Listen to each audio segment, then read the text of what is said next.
এই ভিডিওতেই শেষ আর এই ভিডিওতেই শুরু। শখ করে স্ট্যান্ডে কিনে এনেছিলাম কিন্তু একটা ভিডিও করতে পারলাম না।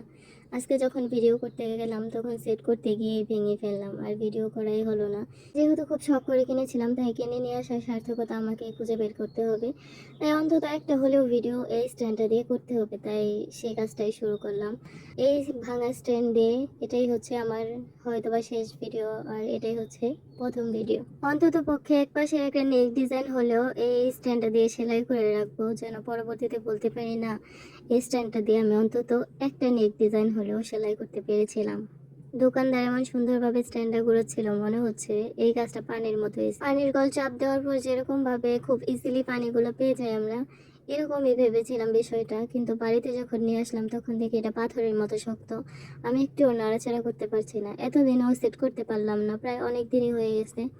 আজকে সেট করতে গিয়ে ভেঙে ফেললাম। একটা জিনিস নতুন অবস্থাতে যদি সেটা ব্যবহারযোগ্য হয়ে যায় তবে একটু খারাপ তো লাগবেই, কিন্তু ভেবেছিলাম এইটা দিয়ে একটা নেক ডিজাইন সম্পূর্ণ করব, সেটার এক্সট্রা নেক ডিজাইনের যে কাপড়টা জয়েন্ট করে থাকি সেটা জয়েন্ট করে নিয়েছি ইতিমধ্যে।